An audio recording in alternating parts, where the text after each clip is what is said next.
Assalamualaikum Bida. Waalaikumsalam, Burung. Bolehkah saya minta waktunya? Boleh.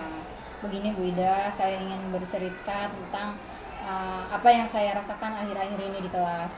Nah, apa ya? Kira-kira apa yang mau Ibu ceritakan hari ini? Begini Bu Ida, kalau akhir-akhir ini saya merasa murid-murid di kelas itu kurang antusias dalam pembelajaran saya. Saya perhatikan di setiap kelas, ketika saya memberikan tugas itu rata-rata anak-anak murid-murid itu paling 50% gitu Bu yang mengerjakan tugas yang saya berikan. Oh, begitu, Burung. Jadi menurut Burung nih, apa yang Ibu harapkan dari percakapan kita hari ini?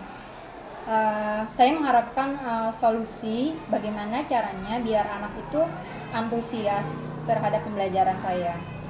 Menurut Burung sendiri, kira-kira apa saja yang bisa membuat murid-murid Ibu ini kurang antusias dalam mengikuti pembelajaran Ibu?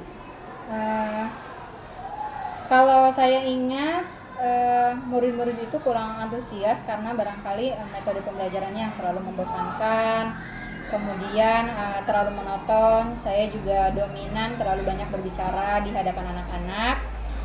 Yang kedua, saya juga tidak memberikan kesempatan buat murid untuk aktif berpendapat gitu Bu Ivi. Oh begitu Bu. Nih kira-kira apa saja yang dapat membuat si murid Ibu ini antusias dalam mengikuti pembelajaran? Menurut saya itu ya, murid-murid menginginkan pembelajaran yang asik, tidak monoton gitu Bu, yang sekiranya mengasihkan gitu loh. Oh, saya sih sependapat ya. Emang pembelajaran itu harus menyenangkan agar murid itu betah di kelas. Lalu menurut pendapat Burung nih ya, apa saja yang bisa membuat si murid-murid ini asik untuk mengikuti pembelajaran Ibu sampai dengan selesai? Menurut saya ya, pembelajaran itu harus berpusat pada murid. Kemudian dalam kegiatan pembelajaran barangkali diadakannya ice breaking. Kemudian ada yang selain ice breaking itu ada games-games gitulah Bu dalam setiap pembelajaran supaya anak itu lebih antusias. Keren banget. Lalu nih ya, mengenai tugas-tugas yang tadi, tugas yang diberikan kepada murid Ibu ini, apakah penyebabnya sehingga si murid ini dalam mengerjakan tugas ini selalu telat dalam pengumpulannya gitu Bu? Kemungkinan ya anak-anak itu merasa bahwa tugas yang saya berikan itu terlalu banyak. Kemudian yang berisi banyak pertanyaan gitu, ditambah lagi misalkan sumber yang diberikan itu tidak beragam gitu loh Bu. Jadi akhirnya anak ya begitu kurang antusias. Kalau boleh saya tahu, kira-kira Burung ini menggunakan sumber belajar apa aja? Biasanya sumber belajar yang saya gunakan itu hanya buku paket aja gitu loh Bu, dari perpustakaan. Kira-kira nih ya, menurut Burung, sumber belajar itu apakah hanya buku paket atau misalkan ada nggak sih yang lain selain buku paket? Banyak sih yang sebenarnya Bu yang bisa digunakan itu ya. Saya rasa sumber belajar itu nggak hanya buku paket, tapi bisa misalkan dari YouTube, kemudian dari karya ilmiah, internet itu yang dari internet, kemudian ada lagi sumber belajar dari TikTok gitu Bu. Banyak yang lagi viral-viral sekarang Kak. Reel-reel gitu ya Bu ya. Apalagi zaman sekarang zaman media ya, betul. Media sosial. Nah, betul sekali Ibu. Saya yakin sekali bahwa Ibu Rum ini bisa menggunakan berbagai macam sumber media pembelajaran. Pasti akan media pembelajaran yang menarik ini kayak menggunakan YouTube, terus tadi yang Ibu katakan ada TikTok. Saya yakin bisa membuat si murid-murid ini betah dalam mengikuti pembelajaran gitu sampai dengan akhir pembelajaran itu selesai. Jadi sekarang apa rencana Ibu Rum untuk menyelesaikan permasalahan ini?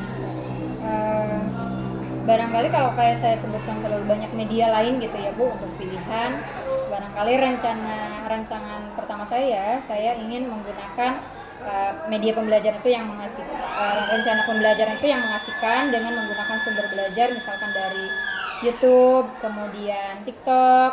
Kemudian yang kedua, dari evaluasi ini barangkali saya akan memberikan tugas itu yang tidak terlalu banyak gitu loh kepada anak.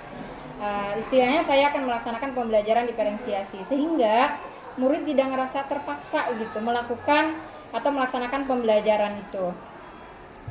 Kemudian misalnya menggunakan bentuk bisa memilih drama, kemudian lagu, puisi, pantun, laporan digital dan lain sebagainya gitu. Luar biasa, keren banget rencana Burum. Bagus sekali. Semoga dengan rencana-rencana tadi yang Ibu Rum susun bisa berjalan di kelas dan mudah-mudahan berhasil ya Bu Ya, amin. untuk mengatasi masalah Amin, ini. amin, ya, Nah, semoga. untuk selanjutnya apa nih komitmen Ibu terhadap rencana yang Ibu tadi susun? Saya berkomitmen untuk selalu membuat rancangan pembelajaran yang membuat anak itu mengasihkan, untuk kemudian memilih banyak sumber pembelajaran untuk mengeksplorasi materi sehingga murid-murid dapat menjalankan merdeka belajar gitu Bu Ipit. Dan saya juga akan membuat murid saya senang dengan kegiatan eksplorasi materi tersebut tanpa ada unsur paksaan. Kemudian saya juga akan serahkan untuk siswa itu memilih sumber belajar yang mereka inginkan. Keren sekali, bagus Burum rencana Ibu. Saya sangat mendukung. Mudah-mudahan semua rencana dan harapan Burum ini berjalan dengan lancar dan sesuai dengan harapan kita ya Bu. Iya. Jadi semoga semoga nanti di kelas Ibu Rum berhasil dan anak-anak juga lebih antusias dalam mengikuti pembelajaran Ibu. Iya, amin. Baik Bu Ipit, terima kasih atas Sama-sama, waktunya Ibu Rum. sudah menemani saya sharing dalam kalau ada menemukan apa-apa. solusi saya gitu ya. Mudah-mudahan Bu Ipit, baik Bu Ipit maupun saya itu menjadi guru yang dirindukan oleh Amin, murid-muridnya di kelas. Ya, Sama-sama, terima kasih Bu Burum. Ipit ya. Semoga sukses ya. Ya,